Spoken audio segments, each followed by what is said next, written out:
देखिए, जिस तरीके से तथाकथित इंडिया अलायंस में ही दरारें देखने को मिल रही हैं, जिस तरीके से डीएमके की नाराजगी, और स्वाभाविक है कांग्रेस ने अपने पुराने ईमानदार सहयोगी के साथ सत्ता की लालच में जिस तरीके से धोखा देने का काम किया, स्वाभाविक है डीएमके जैसी पार्टियां उससे दूरी रखेंगी।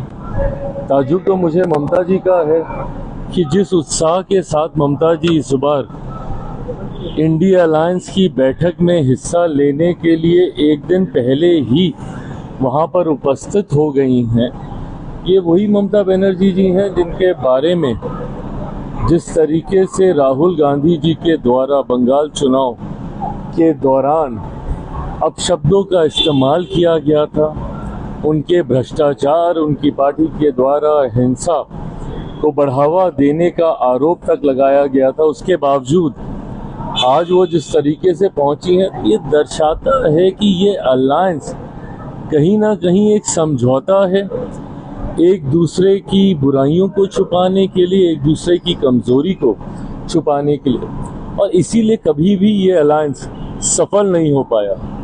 आज पुनः ये लोग एक बार बैठ रहे हैं रणनीतियों को तय करने के लिए, बट इतिहास गवाह रहा है कि जब जब अलायंस को एकजुट रहने की ज़रूरत थी तो अपने लालच में इन लोगों ने एक दूसरे को ही धोखा देने का काम किया है। तो ऐसे में ऐसी बैठकों के कोई मायने नहीं रहते। आज एमएलसी का नॉमिनेशन है, आपकी पार्टी से भी एक विधान परिषद सदस्य का नामांकन वगैरह, क्या कहें? नहीं, देखिए, ये स्वाभाविक प्रक्रिया का हिस्सा है। समय समय पर विधान परिषद में सदस्य अलग अलग दलों से चुनकर जाते हैं। मेरे लिए और मेरी पार्टी के लिए ये खुशी की बात है, गर्व की बात है कि आज हमारे चुने हुए विधायकों की बदौलत हमारे विधानसभा में विधान परिषद में एक सदस्य आज नामांकन अपना भरने जा रहे हैं।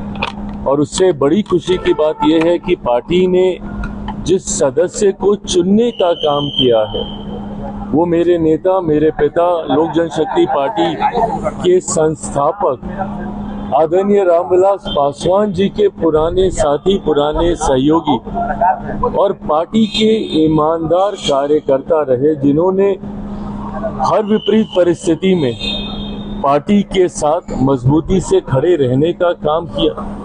कभी पार्टी से कुछ मांगा नहीं, कभी पार्टी से कुछ उम्मीद नहीं रखी और निस्वार्थ पार्टी की वो सेवा करते रहे। आज ऐसे व्यक्ति को, अशरफ अंसारी जी को पार्टी ने चुनकर विधान परिषद में भेजने का फैसला लिया है, जहां ये पार्टी के लिए यकीनन एक खुशी का लम्हा है, वहीं कार्यकर्ताओं के मनोबल बढ़ाने का लम्हा है। तो वहीं मेरे नेता, मेरे पिता आदरणीय रामविलास पासवान जी जहां कहीं भी होंगे, यकीनन पार्टी के इस फैसले से वो भी गर्व कर रहे हैं। राबड़ी परिवार ने अपना सुरक्षा वापस कर दिया है, अब निशा भारती भी करिए कि हम अपना सुरक्षा नहीं लेंगे। देखिए, मुझे नहीं लगता कि इन चीज़ों पे कोई राजनीतिकीकरण होना चाहिए। समय समय पर परिस्थितियों के अनुकूल सुरक्षा बढ़ाई जाती है, घटाई जाती है। मैं खुद कितनी बार मेरी सुरक्षा बढ़ाई गई, घटाई गई, हटाई गई, फिर दोबारा बढ़ाई गई। तो परिस्थिति के अनुरूप ये फैसले लिए जाते रहे हैं। ऐसे में जो सुरक्षा आपको मुहैया कराई गई है उसको पूरी तरीके से नकार देना ये भी उचित नहीं है। जिस भी श्रेणी की सुरक्षा आपको दी गई है, इस सोच के साथ दी गई है कि कल को किसी प्रकार की कोई अप्रिय घटना ना घटे, पर इसमें राजनीतिकीकरण इसका करते हुए पूर्णतः सुरक्षा हटा देना और सरकार के द्वारा जो भी सुरक्षा दी गई है उसको स्वीकार न करना और इसको एक राजनीतिक रंग देना, मैं मानता हूं ये उचित नहीं है। अनुभवी परिवार है, आज से नहीं दशकों से ये परिवार राजनीति में रहा है।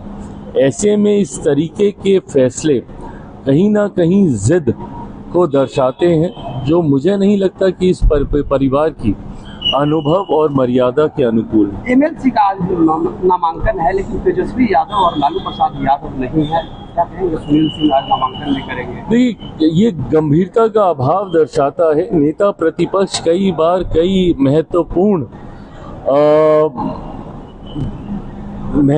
लम्हों पर उनकी उपस्थिति का नहीं होना, उनका उपस्थित नहीं रहना दर्शाता है कि जितनी गंभीरता अपने पद को लेकर उनमें होनी चाहिए शायद वो नहीं है। कई बार सरकारी कार्यक्रमों में भी वो उपस्थित नहीं रहे। उन्होंने इन लम्हों को वो महत्व नहीं दिया जो महत्व मिलना चाहिए था।